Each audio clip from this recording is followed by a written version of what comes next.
Yeah.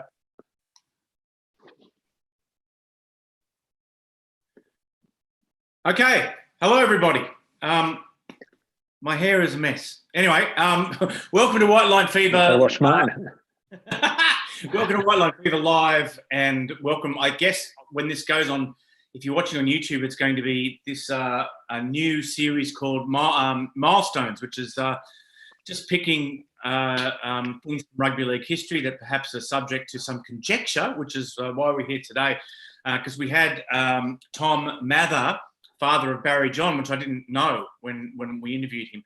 And he talked about, he's put out a book called Rugby League is Born.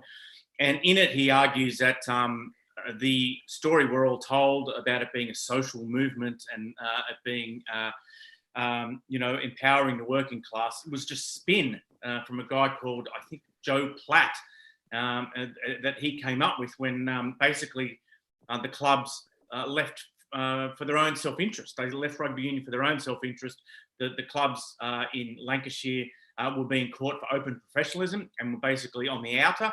And the clubs, I guess more tellingly in regard to the situation we find ourselves in now, the clubs in Yorkshire actually just didn't want to play southern clubs because they didn't draw crowds. They didn't, no pints, no beers. So they wanted to play each other so they could make more money. And the whole Northern Union legend or myth is exactly that. It's a myth. And everyone said when we did this piece, have you asked Tony Collins what he thinks? And well, Tony Collins has come to us and wanted to give his perspective on the situation. Welcome for your second appearance on the program, Tony. How are you? Yeah, not bad, Steve. Thanks for getting me back on. And it's a fascinating discussion. And yeah, somebody said to me, have you heard what Tom said on Steve's podcast? I said no, because I'd missed it for some reason. But yeah, I mean, I've known Tom I think Tom and I first met in the old boardroom of the Rugby Football League at Chapeltown Road in Leeds.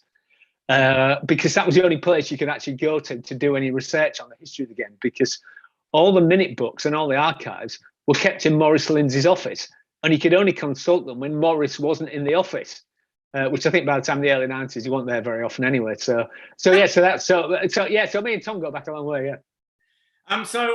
Is there merit in what he's got to say in his new book? Well, I know it's a discussion we've been having for a long time, going back to a book he mentioned actually in the podcast he did with you, the Rugby League Myth.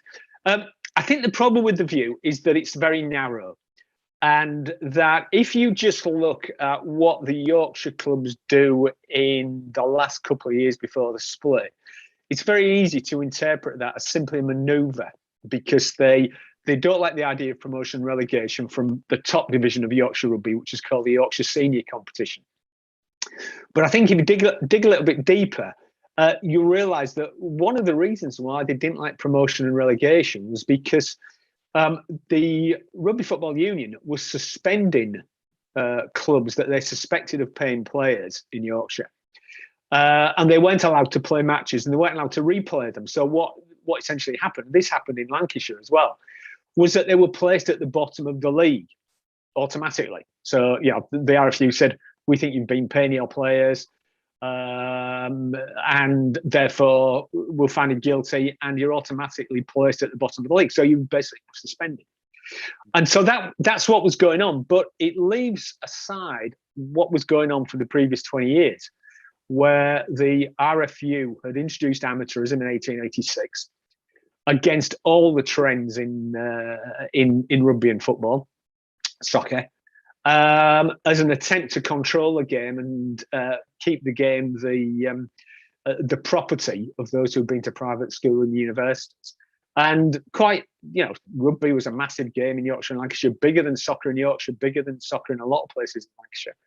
And so the clubs fought back against that. And one of the ways in which they did that, going back to 1888, was to propose that players be paid broken time payments for time they took off work. So that's the background to it. And I think that's essentially what that idea that the split was a myth misses out. There's a whole backstory of the RFU attempting to impose amateurism in the most dictatorial way on the clubs in Yorkshire and Lancashire, and the clubs wouldn't stand for it. They felt that it was both unfair to their players, and also it meant that they were losing money because they were commercial operations, as Tom points out.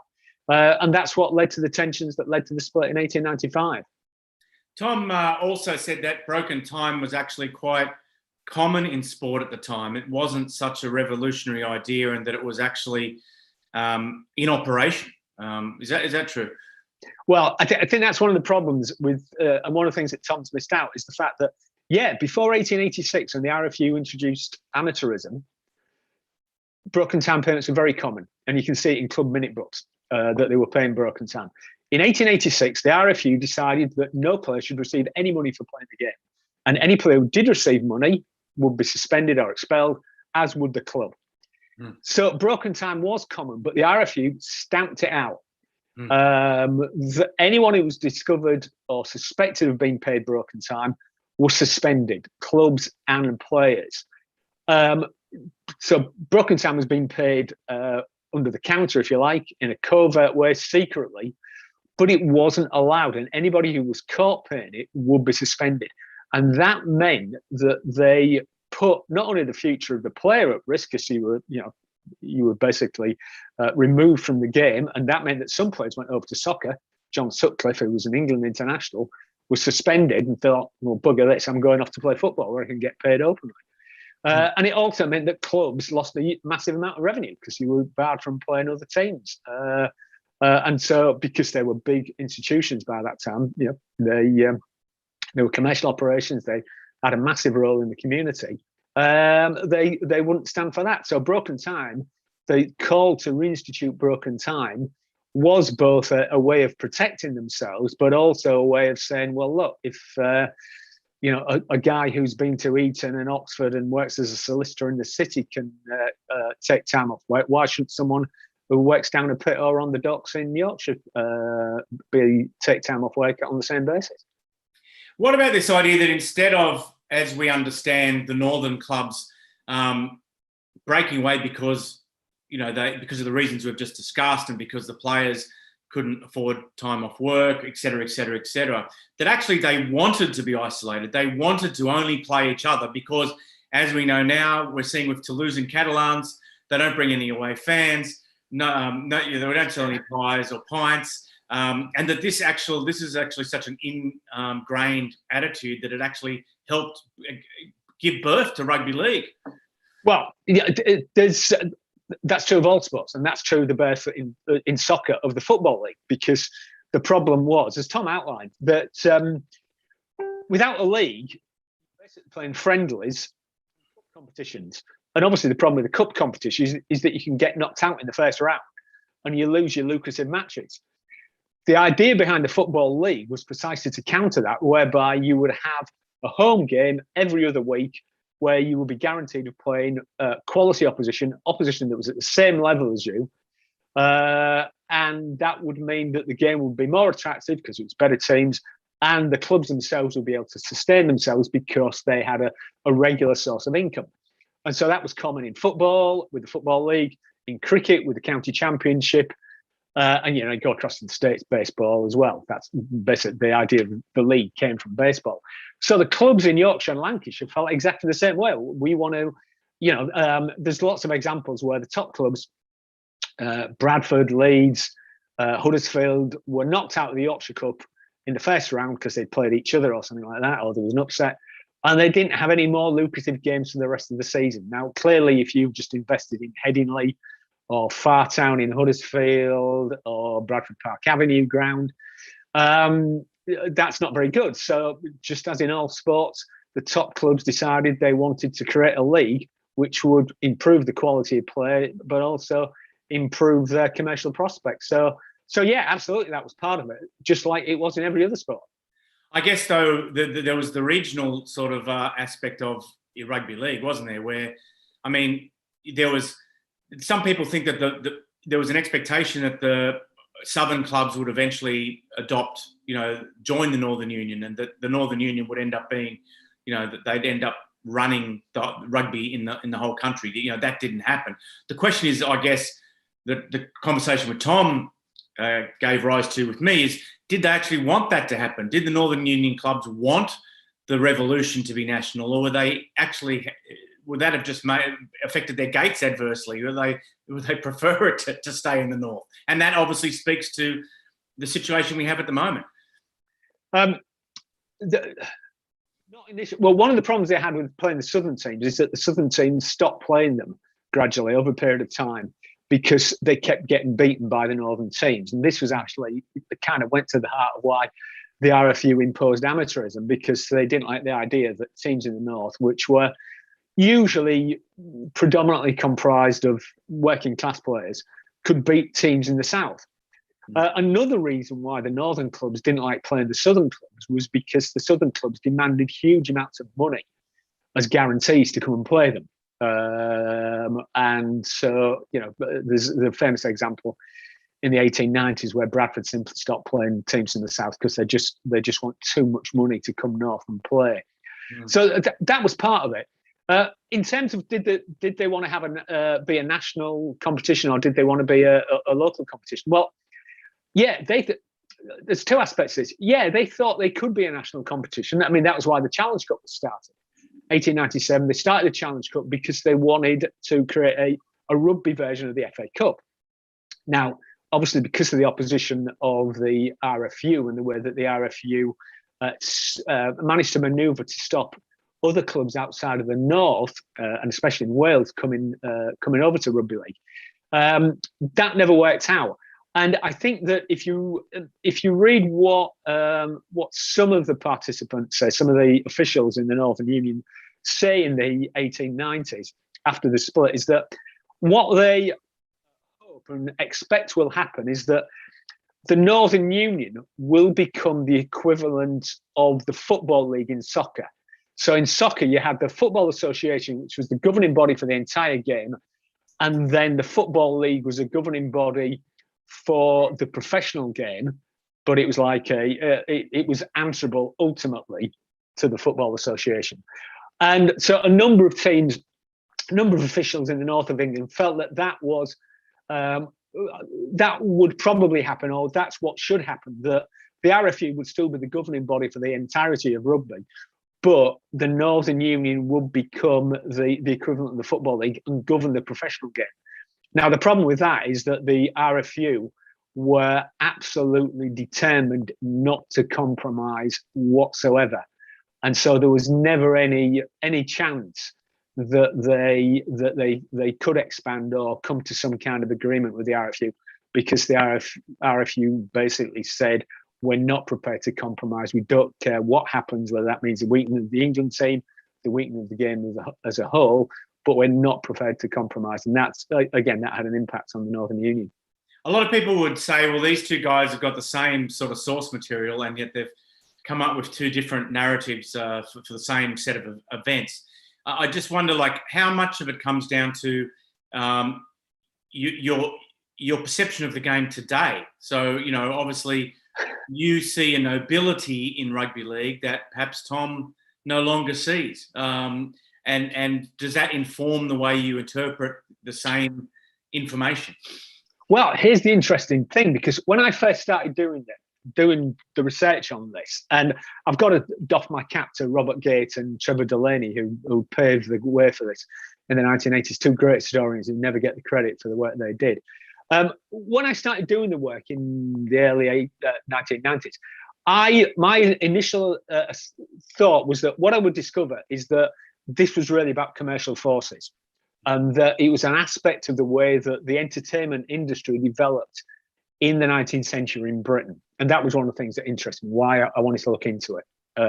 And in a sense, the fact I was a fan was neither here nor there. But what I discovered as I went into the sources and went back and read the newspapers, both in the north and in the south of England, was that at the core of this, it was a complex issue. Commercialism played a very important role. Regionalism to some extent, but commercialism, drove a lot of the things. But what the overarching aspect of it was, the overarching feature of this dispute, was the position of working class players. And what's amazing is that you can find huge amounts of stuff written by both people in the RFU and people in the Northern Union about the importance of class.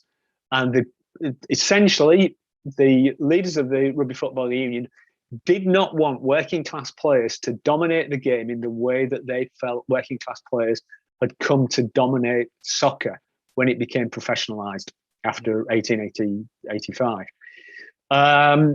And the officials in the North were driven by the commercial needs of their club, but they also realised that one of the things that was restricting that commercialism was the fact that fundamentally rugby union was unfair, that it wouldn't allow players to compete on the same level playing field because, you know, working class players who had to take time off work couldn't afford to take time off work to compete on the same level as solicitors, bankers, accountants, you know, professional classes.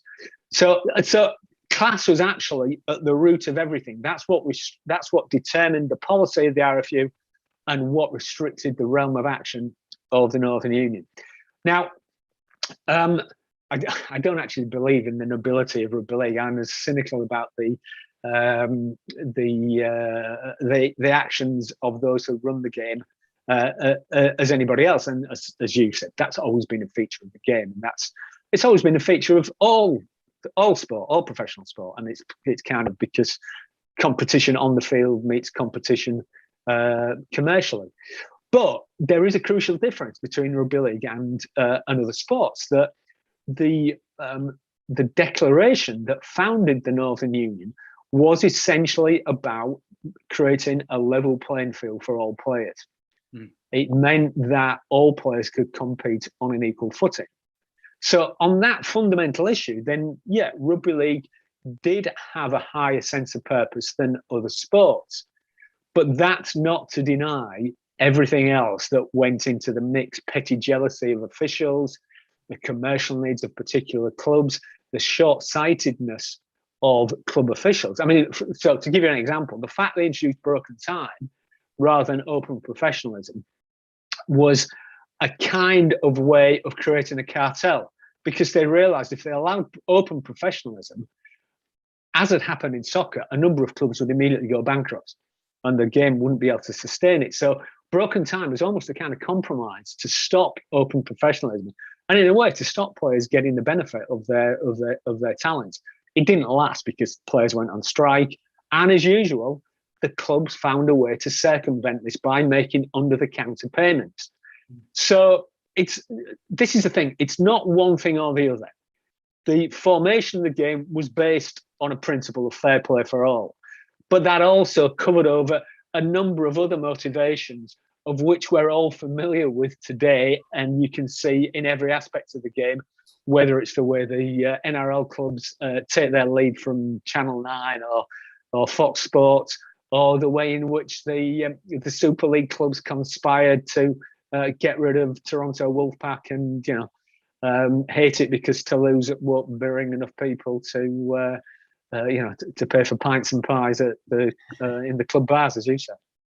Before we go, it was very interesting. There was a colorized footage from, I think, 1902, which recently surfaced on social media, and and obviously it's 15-man rugby with line-outs and breakaways, and a lot of people, particularly Australians, said, well, it's not rugby league, and I mean, we know this argument, but actually to see it kind of played out with people watching this footage for the first time, Hull playing Wigan in 1902, it actually made me revisit the question myself in my own head, that how can you actually argue that rugby league is a different sport? It's a breakaway competition that then just evolved in a different way. You know what I mean? Because what makes it rugby league is that what we're watching, it's not run by the rugby union. You know, so the defining aspect of rugby league is really not a play the ball, or we don't see drop goals are worth 2 if you kick them from your own side halfway now.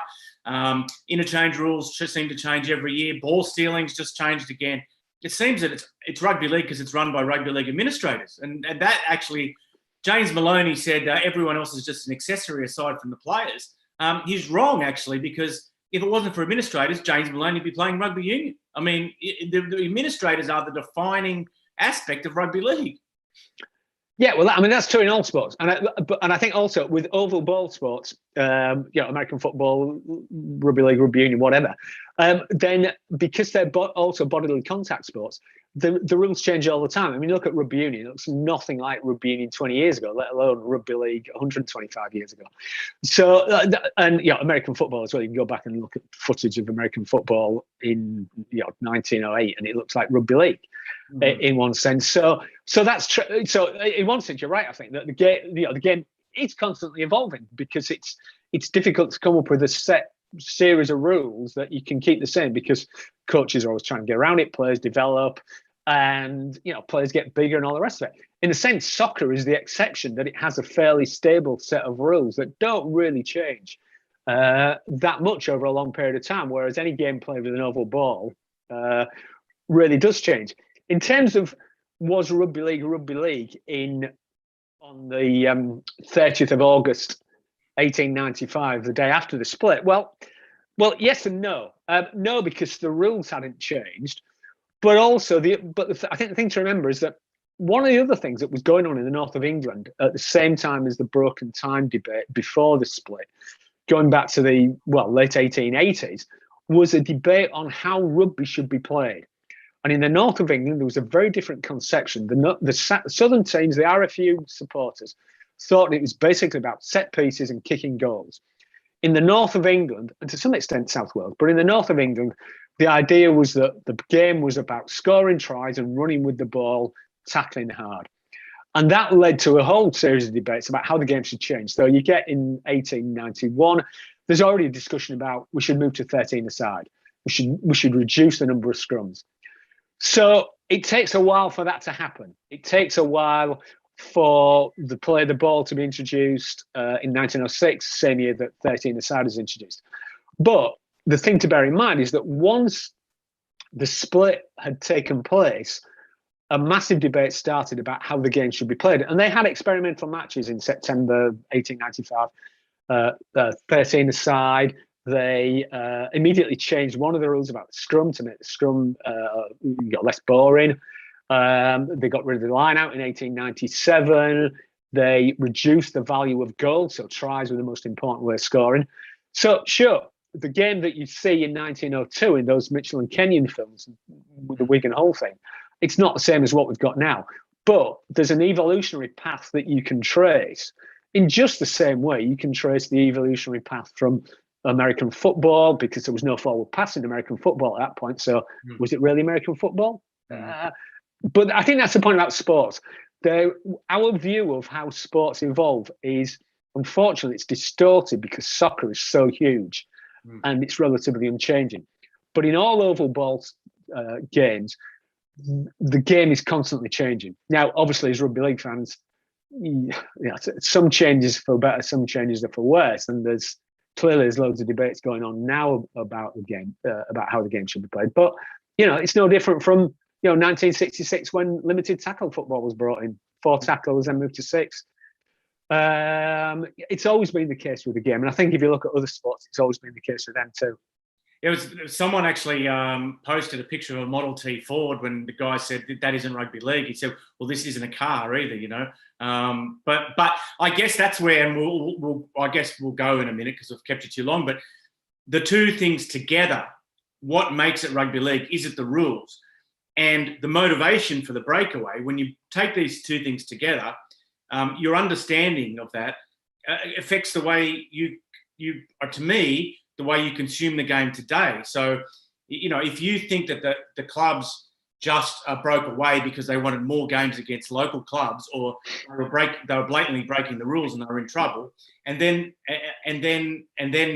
they still played for another 10 years or 11 years or 12 years with 15 players, then you've got your understanding of what rugby league is very different to someone who believes in that it was a social movement and that was empowering the working class, and in which case you kind of you do think it became rugby league the very next day because it wasn't rugby union. So to me, most people don't think about things to that great extent. I'm sure someone who's watching Friday Night Football on Channel 9 doesn't care.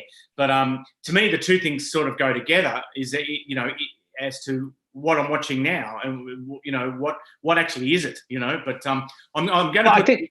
Sorry. So, yeah, no, I was going to say, and I think this is, you've hit the nail on the head of something here, that in terms of what the way I see my role as a historian, and I think other historians would do that what you feel about the game today is irrelevant to how you should view the past, because as a historian, your duty is essentially to put yourself in the shoes of those people at the time you're studying. How did they feel about what was going on, and why did things happen at that time in the way that they did?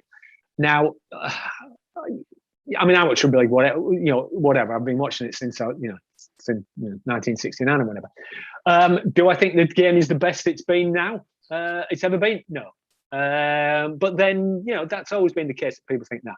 But for me, that's irrelevant to the way I view history. Just as it's irrelevant. I don't know, if you were studying military history, your view of war today has got nothing to do with how you would view your analysis in the First World War or something like that. So I think that's the key thing as a historian about the way to look at stuff. I was saying, you would hope I know there used to be, when I was a kid, people who loved war, and you know what I mean, and they bought all those periodicals that come out. You would hope they were a bit more enlightened now, that people aren't enthusiastic about war the way some people still are enthusiastic about rugby league. So a lot of military historians are still very enthusiastic about war. And I think that's in a sense, that's one of the problems with that type of history. But I think for us, it's very important to kind of remove yourself from current debates, because otherwise you just end up interpreting history in the way that people view the present, and that's not the job of the historian. The job is to recreate as far as possible the conditions and the thoughts and the perceptions and the actions of people in the past who didn't know what was going to happen. That's the key thing. To them, it's the past to us, but to them, it was the present. And they were acting completely blind and unaware of anything that would happen. And I think and so to look at the past through the eyes of the present can lead you astray. But as fans, we sometimes want reassurance that the thing we're spending our money and time on is worth it, is worth our devotion, is worth our, enthusiasm. Yeah, and I think that's one of the problems with the Rugby League, though, because it sets itself a high bar. It sets itself a high bar because of its past. And so the things, that you and I and everybody else who's watching this are familiar with, it was formed on the basis of some, fair play, whether you accept that or not. It's always had a better record in integrating black players. It stood up against Vichy France. All these aspects of rugby league culture are very important to us. And when that seems to have been betrayed or dismissed, it makes it much harder to stay in love with the game. And I think that's why you get so many people who think, oh, no, I don't want anything to do with the game. I used to love it. I used to go for years and years and years. And now look what they've done to it. And it's because the rugby league, in a sense, put itself on a moral pedestal. When it falls off that, it's so much harder to bear. And in a sense, I think you have to have that complex understanding that, it does, in a sense, it has set itself higher than other sports because of the circumstances of its birth. But on the other hand, a lot of the birthmarks that it came into the world with, such as rampant cheating, a desire to get around the rules, a massive dose of self-interest, have always been part of the game as well. And like everything else in life, it's very complex and contradictory, and you just have to, you just got to live with that. It's rugby league. That's fantastic. That'll be, if I pull out one of those little shorts, I'll pull out the last 2 minutes. Mate, I really appreciate your time, and I really appreciate your contact. Yeah, me too. Yeah, thanks for getting me on. Yeah. And what I'm going to do is I'm going to put, I'm going to create a general link for your books and a general link for Tom's books, and I'll put them in the show notes. It'll take me a couple of days to do that, but so whether you're listening, please look at the show notes, look at your phone, There's stuff written underneath the program. Look there, and if you're on YouTube, obviously just look in the show notes because the alternative's looking at me. Thank you very, very, very much, Tony. That was awesome. Really enjoyed it. Thank you.